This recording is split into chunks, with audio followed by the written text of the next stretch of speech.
Today we're in Death Valley. It is over 110 degrees and it's only May 12th. Anyway, so it's so hot, we're going to go hiking into the sand dunes. It's really windy and it's going to be really, really hot, and I have to have my stuff as lightweight as possible. I'm taking my full-frame Sony a7S III. So this is all about taking the lightest, smallest lenses possible to cover from wide angle to telephoto. And I did a lot of research, a lot of testing and studying, and I got it down to these 4 lenses. Now, I know there's bigger, more impressive lenses, but this is about being lightweight so we don't kill ourselves. Because I still have, most of my stuff that I'm taking is lighting.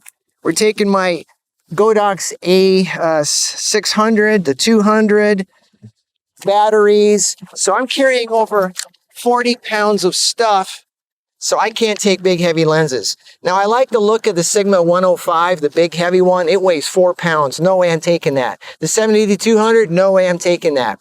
Now, we're doing the portrait lenses, portrait shots of Okara, and I want to show the wideness of the landscape. And because we're doing landscape pictures, I want the background to be somewhat in focus. So I don't need the blurry backgrounds, which means I don't need the big lenses. The small lenses are good for that. So what I'm using today is I'm taking a Sony 35 1.8, a 55 1.8, a 24 1.4, and a 135 Zeiss f2.8. This one can take pictures as good as a Sigma 105, but the Sigma 105 weighs 4 pounds. These 4 lenses put together weigh less than the Sigma 105. So these are the choices I'm taking today. Let's go hiking out in the sand dunes, and let's try to not die of heat stroke. So anyway, here we go.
So there you go. There's some examples of pictures you can take with smaller, more portable, lightweight lenses. The only time you need big, giant, heavy lenses, the expensive ones, is if you want a blurry background. And in cases like this where you want to see the background, you don't need those lenses. You just need smaller ones because they're just as sharp. I mean, you have a little bit of blur, but that's what you want. Just a little bit of blur, but not totally out of focus, because otherwise, why be here? So there's some examples of those. I know there's other ones, but these are the ones that I chose, being a Sony person. But there was one thing I forgot, and that is sand dunes are very windy. Wind is what creates sand dunes in the first place, and I kind of forgot. It's been a while since I've been here. So anyway, that brings me to my next issue, which I'm glad this happened, and that is Changing lenses is the last thing you want to do when you're in a windy situation, there's sand blowing. You get sand in the camera, on the sensor, in the lens, and it's just a nightmare.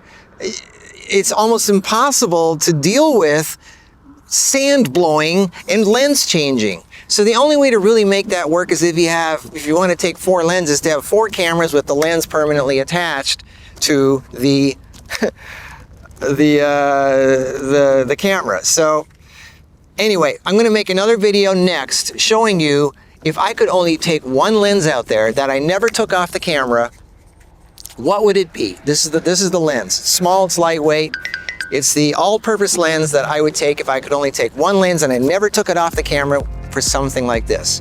So that's the next video. Stay tuned and I'll see you then. And in the meantime, enjoy photography.